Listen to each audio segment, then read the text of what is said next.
مرحبا يا جماعة، كيفكم؟ شو أخباركم؟ أنا سحر عياد ورجعت لكم بوصفة جديدة وسهلة، مكوناتها موجودة في كل بيت. عجينة بتنفع لكافة أنواع المعجنات. إذا بتحبوا تعرفوا التفاصيل تابعوني بالفيديو. في البداية احتاجت 6 أكواب من الطحين، معلقتين كبار من السكر، معلقة كبيرة من الخميرة، ربع معلقة صغيرة من البيكنج باودر، كوبين مي دافية.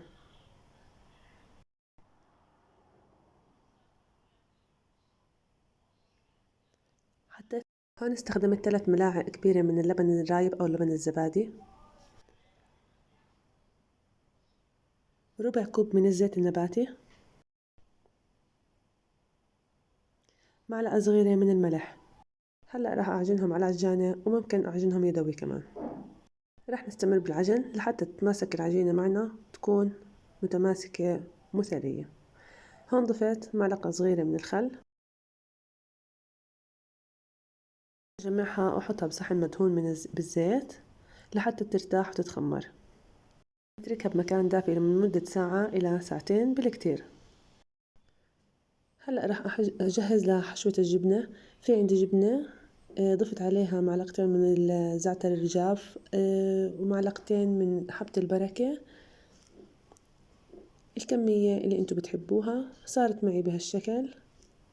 حشوة الجبنة صارت معي جاهزة. هلأ حشوة اللحمة. عندي لحمة مفرومة مع بصلة كبيرة، وعندي 4 من 5 حبات بندورة كبار.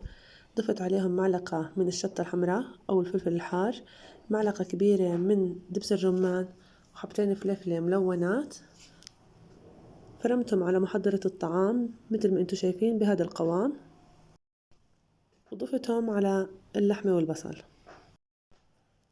راح أضيف عليهم معلقة كبيرة من البهار المشكل، معلقة من البابريكا، معلقة من الفلفل الأسود، ومعلقة ملح. هم ليتجهزوا. هلأ هيك العجينة صارت معنا بعد ساعة. راح أتركها كمان شوي. هيك صارت بعد ساعة ونص تقريبا. قطعتها وجهزتها، تركتها ترتاح شوي، وبدأت بفرد العجينة.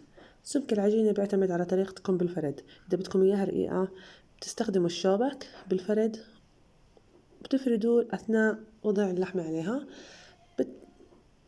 رتبناها بصينية الشوي.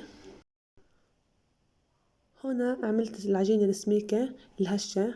طبعا هاي طريقة بأطراف أصابعي، ما بستخدم الشوبك لحتى تطلع معي سميكة شوي. ما راح أضغط عليها بشكل مبالغ فيه. هلا راح أدخلها على الفرن المحمى مسبقا على درجة حرارة 180 درجة، وأشويها من على الرف العلوي، بعدين أنزلها تتحمر لتحت. العجينة السميك طلعت معي بهالشكل. طبعا هشة وقطنية من الداخل. عملت كل أنواع المعجنات فيها، حتى طريقة الكرواسون برضو زبطت، طلعت طبقات منها مناقيش الزعتر والجبنة، حتى الصفيحة الشامية.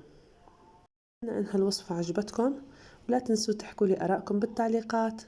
لا تنسوا تدعموني بلايك وشير وسبسكرايب. باي باي.